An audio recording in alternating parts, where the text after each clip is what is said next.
We're so excited to be back here today, gardeners. We have a super fun session planned. Gardener Aubrey is going to be joining us and teaching us some pull your weeds poses. Grab your pencils and a piece of paper because we've got Gardener Kelsey coming back with a guided drawing. We have Gardener Erica showing us how to make some super fun vision boards. We have some other fun and games planned. We've actually hidden some foxes throughout this session. So at the end of this session, count up how many foxes you found and we'll see if you're right. And we're also gonna head up to the gardener's kitchen because today we got a super sweet treat to help you beat the heat. So what do you say, gardeners? You wanna head up to the kitchen? Let's go!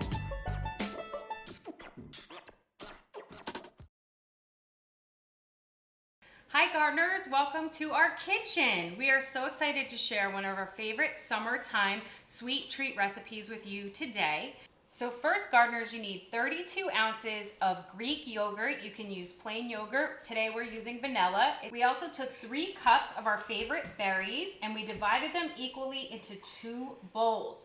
You're also gonna need some shredded coconut. You can use sweetened or unsweetened. Today we're using a lightly sweetened coconut.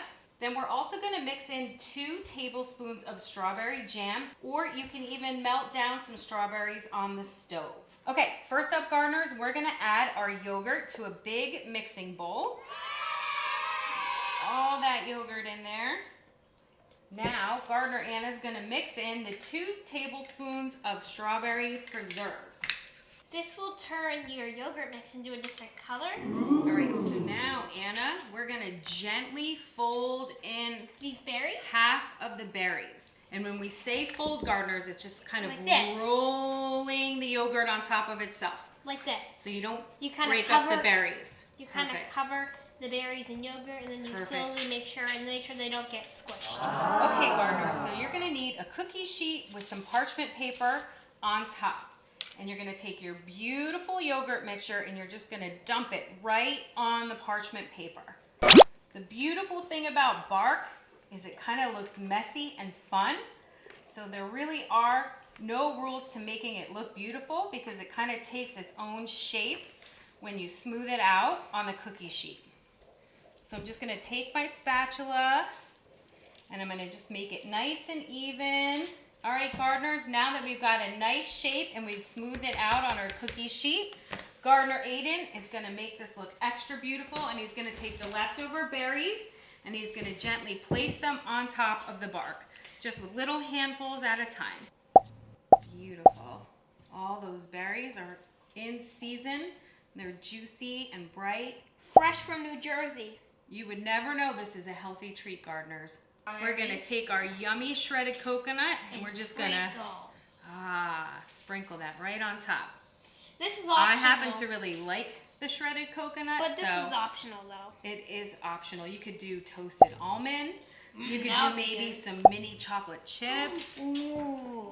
That is our fruity frozen yogurt bark. All right, gardeners, so now our beautiful berry bark is ready to go in the freezer. I would say pop it in for at least 3 to 4 hours, but the longer it's in there, the better it is to break and it doesn't melt as quickly. I have to give a shout out to @Daphne Oz who inspired this beautiful summer treat. The kids and I love it. It's healthy, but it feels like you're having a really indulgent snack. So we're gonna pop this in the freezer and we're gonna come back in a few hours and dig in.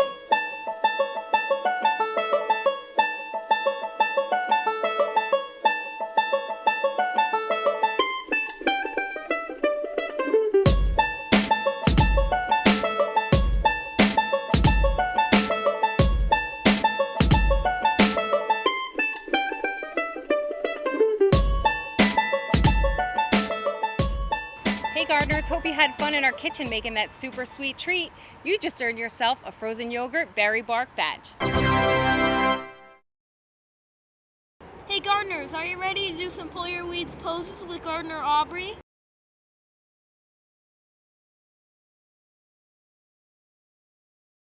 Hello little gardeners, this is Aubrey and I'm here to do a quick releasing routine with you guys, so it'll be fun. So we are going to start standing for a moment and just take a moment, just roll forward and backward on your feet. Feeling your feet in contact with the floor beneath you, or the blanket, or the grass, or the mat, whatever you have. And then come to center and really root down. So imagine roots coming out of your feet, going into the floor, the earth beneath you, helping you be really stable. And then inhale, you can bring the arms up, and then bring them to heart center. Roll the shoulders up, back, and down. Bring the chin towards your chest and just rock the head side to side. And then release the hands down next to the side body. Reach the fingertips down. And then come back to center. Roll the shoulders up, back, and down. Step the feet a little bit wider. So you're going to widen your roots here. Bend the knees a little bit. Bring your hands to your hips. And then hinge forward and then do some hip circles here. So really exaggerate that. And focus on your breath. Breathing in and breathing out. And then go the opposite way. Breathing in fully and out fully. So bringing in good vibes. Breathing out anything that you don't need anymore. And then coming back to center, keeping those feet rooting down. Bring one arm down the side and reach the other arm up and over. Open up through the side body. Remember to smile. It'll make you feel good.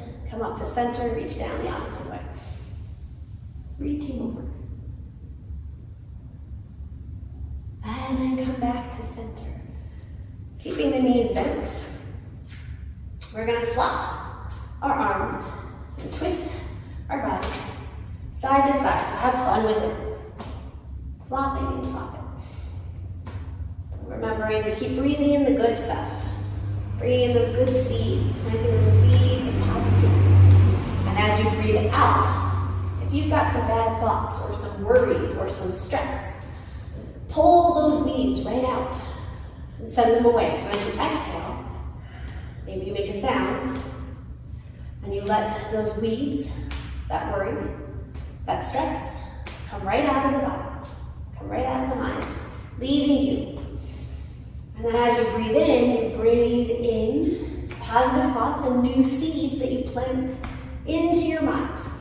So anytime stress comes in, worries, whatever it is, because it happens, you pull those weeds out, throw them away.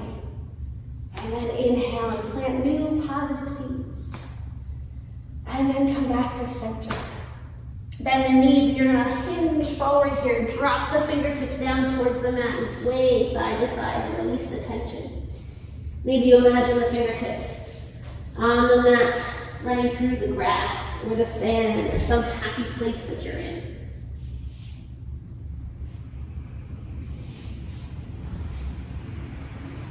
And then come back to center. Opposite hand to opposite elbow. And let everything fall forward.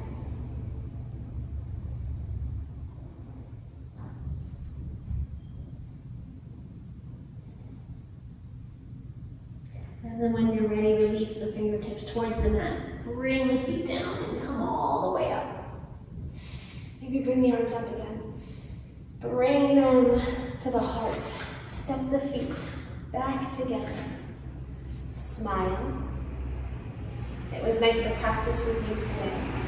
Remember to breathe in the positive, plant those seeds, and to make space, pull the weeds out of any of the worries. Exhale them away and keep growing the positive. Namaste. Thank you so much, Gardener Aubrey. I feel so much more relaxed. And hey, gardeners, you just earned your first Pull Your Weeds yoga badge.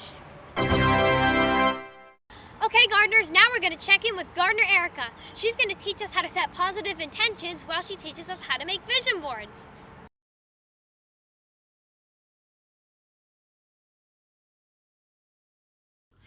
Hello gardeners, my name is Gardener Erica and I am so excited to be here today to tell you a little bit about vision boards. Yeah!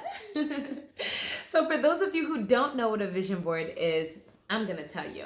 A vision board is a wonderful gardening tool that you can use to help you know what flowers you want to focus on in any given season of your life so that you can grow your garden and your flowers to be super healthy and super strong. Now, there are huge benefits to growing your garden using vision boards.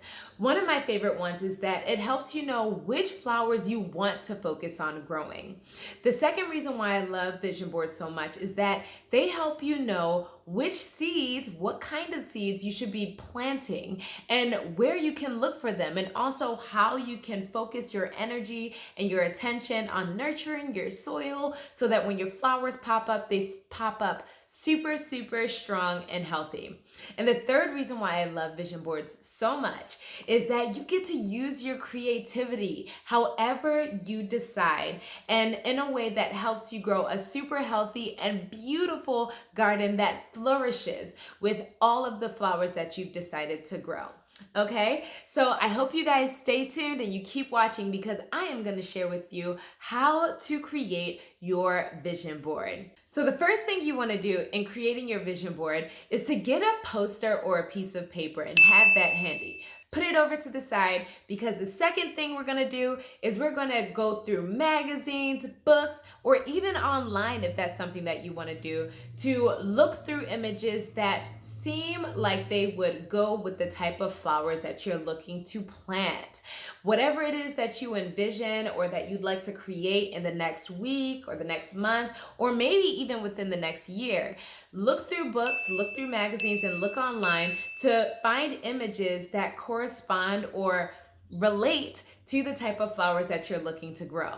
Now, the third thing that you want to do is you want to get those images and you want to cut them out nice and pretty. So if you are someone that's a little on the younger side, or you don't know how to use scissors yet, then you definitely want to ask an adult to help you with this part.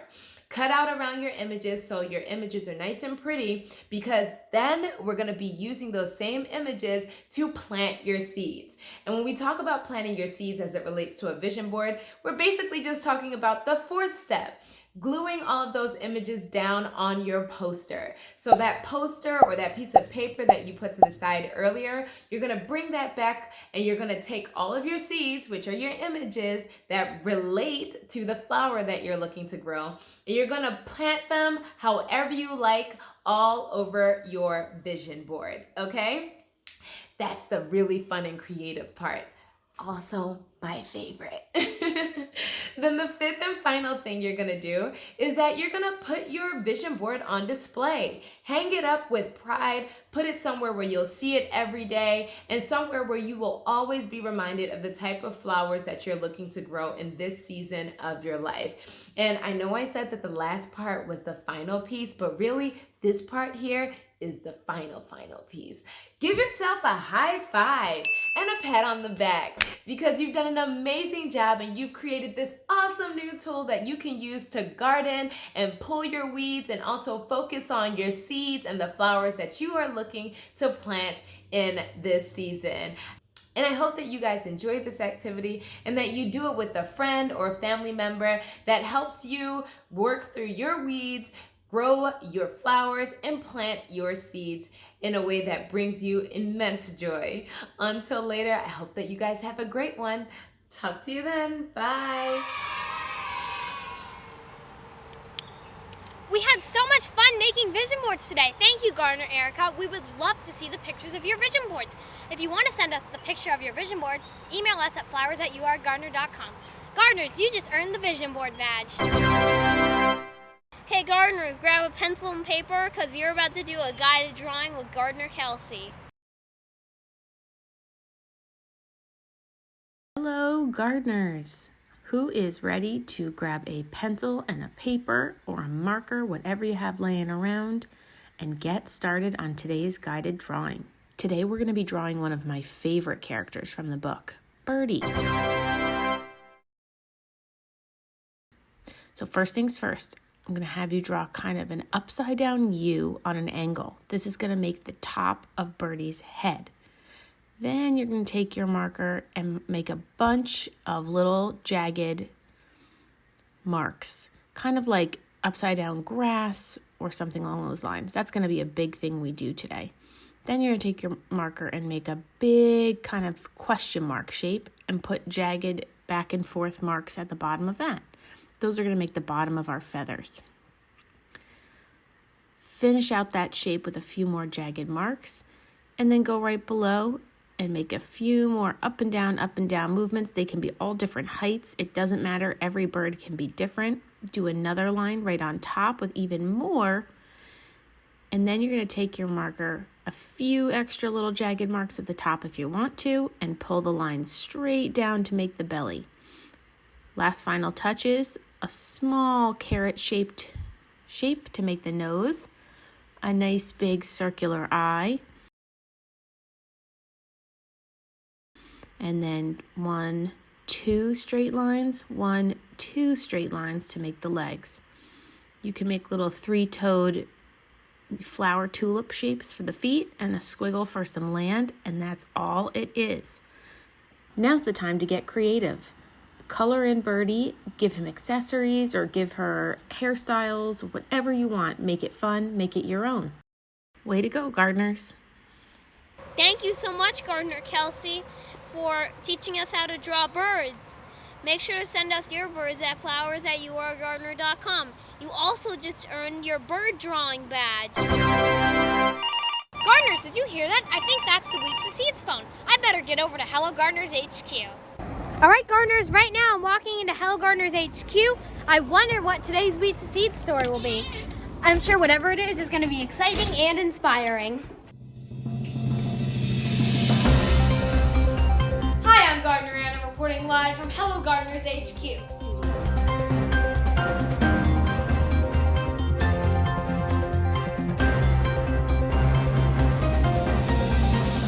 Alright, gardeners, this week we have a great Weeds to Seeds story coming from Gardener Ava. When Gardener Ava was little, she did not like to eat her vegetables, so her mom grew her own vegetables in her kitchen. Now, Gardener Ava grows and harvests her own vegetables. Let's see what Gardener Ava has to say. Hello, I'm Gardener Mandy. And I'm Gardener Ava.